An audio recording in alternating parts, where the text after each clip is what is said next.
Hello friend, मैं doctor Jitendra Mohan. आज हम लोग फास्फोरस 30 या 200 के मस्तिष्क व स्नायुमंडल की बीमारियों की लगभग अंतिम अवस्था में रोगी में किसी भी कार्य की महत्वाकांक्षा नहीं रह जाती। वह शारीरिक व मानसिक परिश्रम नहीं कर पाता तथा पहले की भांति स्पष्ट रूप से न तो सोच सकता है और न ही अध्ययन आदि कर सकता है।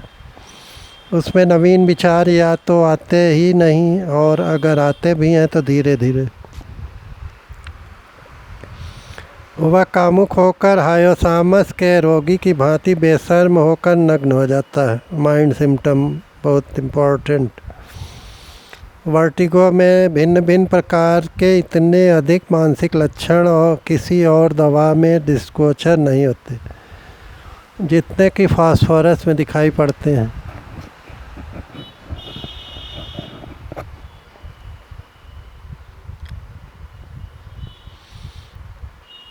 अन्य किसी दवा में रोगी को सिर में इतने अधिक चक्कर भी नहीं आते।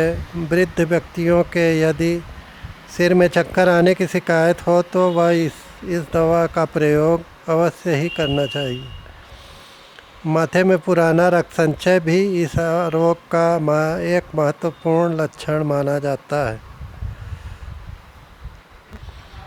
रोगी के मस्तिष्क में जलन का भाव बहुत स्पष्ट रहता है और यह महसूस होता है कि गर्मी और रक्त संचय का स्रोत मेरुदंड में है। कैसे रोग बढ़ता है? फास्फोरस 30 टूथेक डार्कनेस वाटर से रोग बढ़ जाता है। टाइफाइड में लैक्सिस 200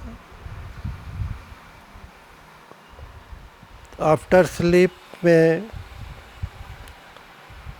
लैक्सिस 200 चेस्ट पेन में फास्फोरस 30 या 200 देने से बहुत लाभ होता है। इस दवा में पीठ के ऊपर से गर्मी दौड़ने का लक्षण भी अन्य दवाओं की तुलना में अधिक मुखर रहता है। फास्फोरस 30 या 200 देने से बहुत लाभ होता है। रोगी में बहरापन भी आ जाता है तथा वह मनुष्य की आवाज़ नहीं सुन पाता। वृद्धों में यह लक्षण अधिकतर दिखाई पड़ता है। नाक की बीमारियों में जैसे पुरानी सर्दी में नाक साफ करने के समय नाक में थोड़ा रक्त गिरता तथा रुमाल में भी खून लग जाता है। इस लक्षण में मैंने बहुत बार इस दवा का प्रयोग किया। तंतुओं के बारे में लिखते हुए मैंने बताया है कि फास्फोरस 30 या 200 के रोगी का चेहरा पीला रहता है, खून नहीं बनता तथा उसकी आंतों के चारों ओर सूजन रहती है। लेकिन निमोनिया रोग में जिस ओर के फेफड़े में प्रदाह रहता है उसी ओर के गाल में एक गोलाकार जगह में लाली भी रहती।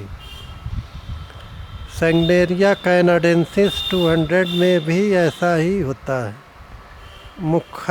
मुख विवर और जीभ पर फास्फोरस 30 का कोई लक्षण नज़र नहीं आता, परंतु कंठ में इसका एक विशेष लक्षण पाया जाता है। भोजन निकलने पर वह तुरंत ऊपर आ जाता है, जैसे वह कभी पेट तक पहुंच ही नहीं सकता। ऐसा माना जाता है कि गल नली के आक्षेपिक विदारण की वजह से ही यह विकार उत्पन्न होता है। भूख और प्यास के बारे में इस दवा के कई बहुमूल्य और निर्णायक लक्षण हैं। एपिटाइट रोगी को भूख लगती है और उसे बार बार खाना पड़ता है। यदि कोई ऐसा न करे तो उसे बड़ी थकान महसूस होने लगती।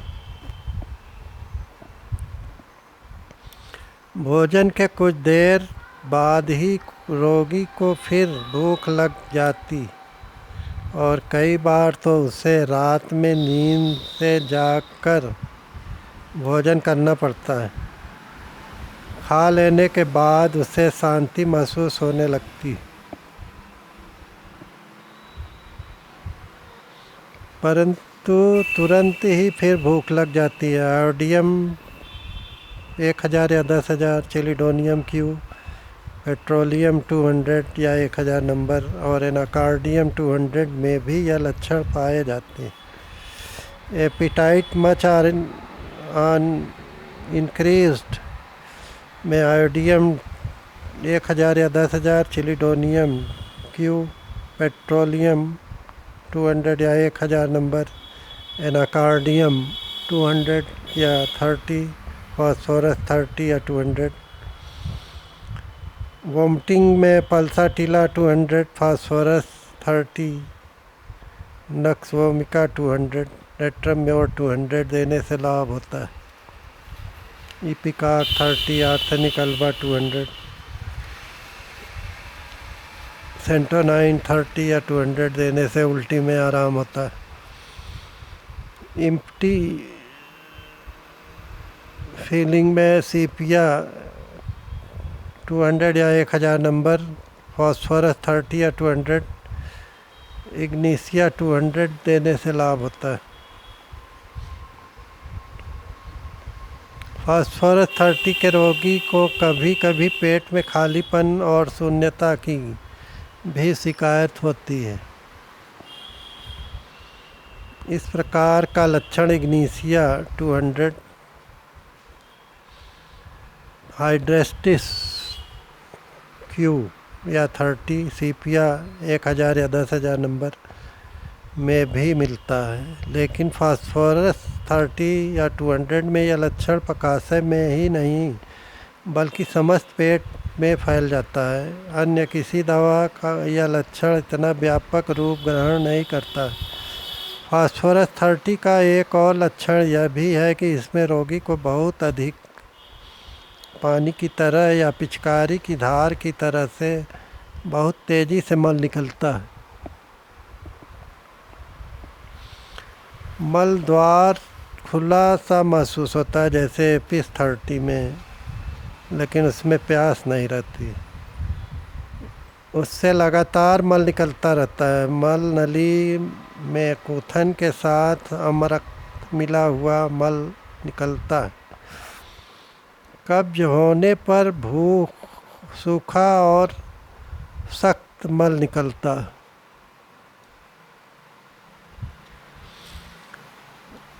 जैसा बहुधा कुत्ते का होता है। फास्फोरस 30 को छोड़कर अन्य किसी दवा में मल में लक्षण नहीं पाए जाते हैं।